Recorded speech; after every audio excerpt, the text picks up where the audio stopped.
আসসালামু আলাইকুম। হ্যালো বন্ধুরা, MH medicine and health tips থেকে সবাইকে জানাই স্বাগত। আজকে একটি গুরুত্বপূর্ণ ভিডিও নিয়ে আপনাদের সামনে হাজির হয়েছি। চলুন জেনে নেওয়া যাক ছোলা খেলে 5টি ক্ষতি কাদের। আমরা সবাই জানি ছোলা একটি উপকারী, কিন্তু এই ছোলা খেলে 5টি ক্ষতি কাদের হয়। কাঁচা ছোলার উপকারিতা সবারই জানা, তবে কোনো কিছুই হোক নিয়ম করে খাওয়াটা প্রয়োজন, না হয় হিতে বিপরীত হওয়ার সম্ভাবনা থাকে। ছোলারও কিছু ক্ষতিকর দিক রয়েছে। ছোলার উপকারিতা ও কিভাবে এটি খাওয়া উচিত সে সম্পর্কে জেনে নিন। 1.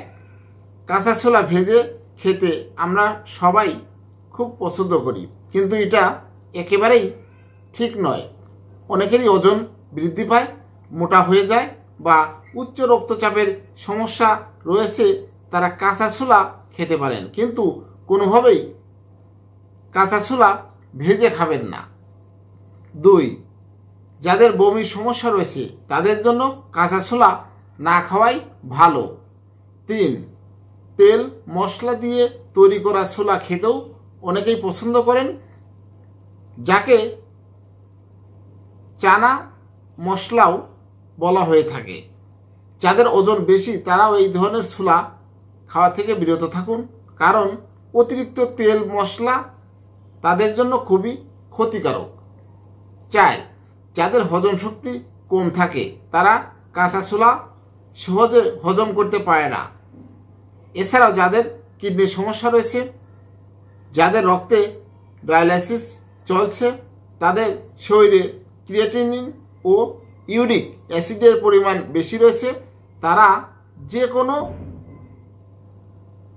রকমের ছোলা খাওয়া থেকে বিরত থাকতে হবে। 5. কাঁচা ছোলা রাতে ভিজিয়ে রাখুন।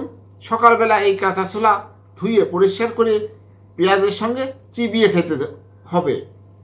যারা প্রথম অবস্থায় কাঁচা ছোলা খাওয়া শুরু করতে চান তারা ভেজানো ছোলা কিছু সময় সিদ্ধ করেও খেতে পারেন। এই ছোলা বাড়িতে ডালের মতো রান্না করেও খেতে পারেন।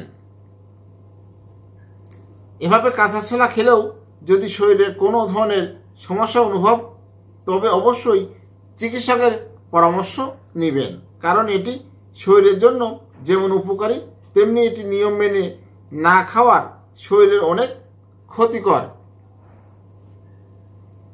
হ্যালো বন্ধুরা, আমার এই ভিডিওটি যদি ভালো লাগে, নতুন কোনো ভিডিও পেতে আমার এই চ্যানেলটি সাবস্ক্রাইব করে রাখুন, লাইক কমেন্ট শেয়ার করুন। সুস্থ থাকুন, ভালো থাকুন। আজকের মতো বিদায় নিচ্ছি। আল্লাহ হাফেজ।